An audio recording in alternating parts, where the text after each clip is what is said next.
These are the golden lands of Cheshire. Lands which were secure and prosperous via the equal radiance of both the brilliant warmth of lightness and the elusive mystical darkness. There were beautiful valleys of rich soil. There were castles of great strength and charm. And the people of Cheshire were very happy. Sabrina, the goddess of daylight, and Arliman, the dark god of night, both gave life to this land, ruled by the great and good King Rashan. King Rashan dictated that the people of Cheshire would be heard by the rulers of many individual kingdoms, and all was well within the wondrous mountains and the lovely seas. The king's high priest, Zahak, was charged with the task of administering this peace to fulfill the people's dreams of freedom, to encourage celebration under the beautiful sunlight that ruled each day. Yet Zahak had plans of his own. You see, Zahak knew of the jealousy of the Dark Arliman towards Sabrina and her beautiful light, and thus Zahak prepared an evil plan to pit the two gods against each other. The high priest's wicked plan to rule the lands of Cheshire had begun by his summoning the powers of darkness and giving life to Arliman through the use of an ancient and forbidden spell. Sabrina, aware of the sudden change in the peaceful balance of the universe, knew that as the goddess of light, she must act quickly to prevent the lands from being consumed in total darkness, as evil would surely reign. Neighboring communities went about their daily chores of tending shop, working the fields, fishing the seas, and the kingdom leaders continued to assist the people in their pursuits of peace and security under the aging yet great King Rashan. Many wondered who would one day be heir to the king's throne, in that the king had no queen and therefore no children. Yet the many kingdoms of Cheshire did not worry, because they were unaware of the universal battle brewing in the heavens above. Meanwhile, Zahak had implemented the forbidden spell that gave human form and eternal life to Arliman.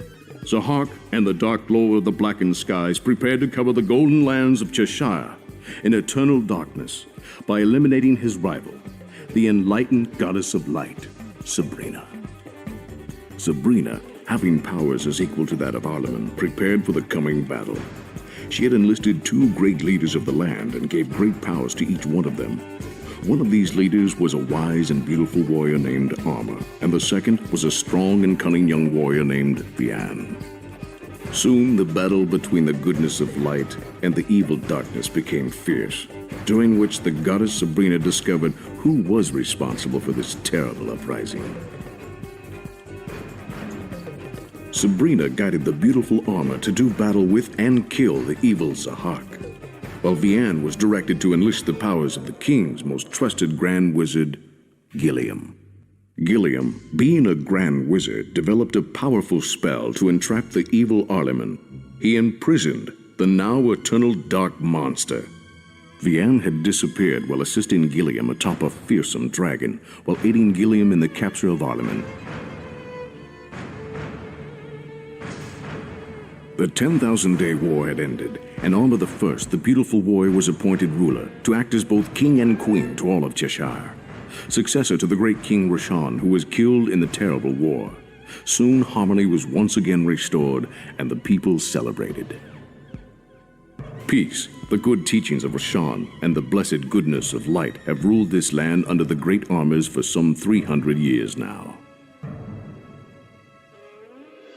But suddenly, from out of nowhere, the nightmare of those turbulent years is once again about to return, to unfold unto an entirely new, unsuspecting generation.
even as they are protected by the light of Sabrina, who would sell their souls to an insignificant demon in order to gain evil powers.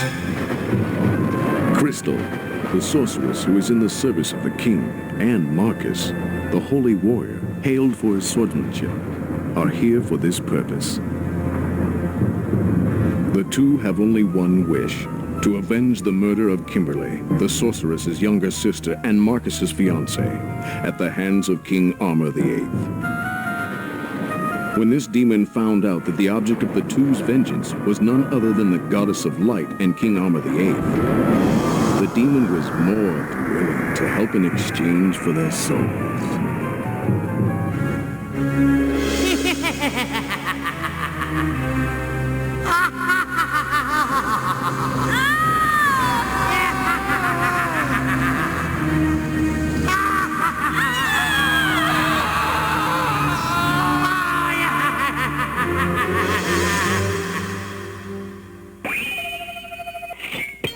Sister, I will now search for the legendary dark sword Traeger, which I have been told will cut down the good of Cheshire in one strike.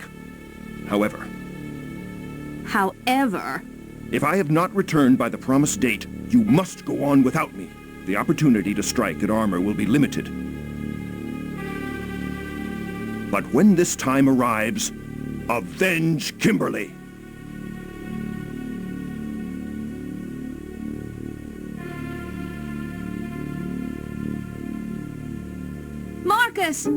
Marcus, the time has come. I must go.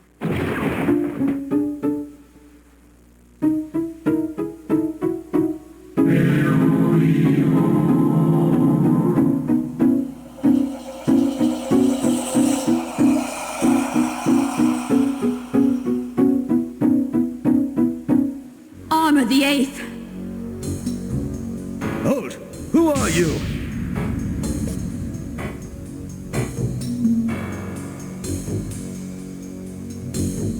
What are you? How did you get in here? I am here to fulfill the vengeance of the royal priestess Kimberly. What are you talking about? What? Die, you pig!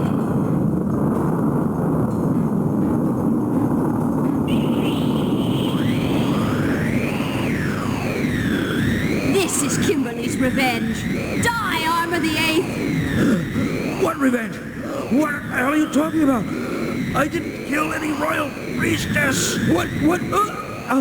There is no time for this! Ha!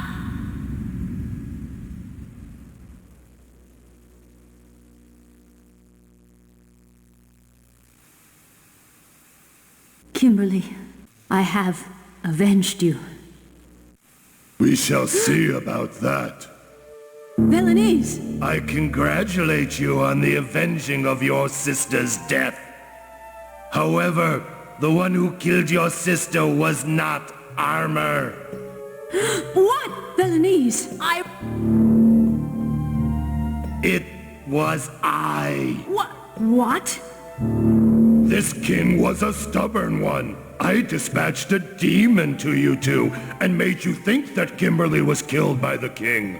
Personally, I had expected the warrior Marcus to have killed the king, rather than you weak sorceress. You...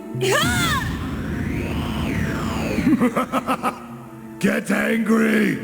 Your anger will turn to great evil.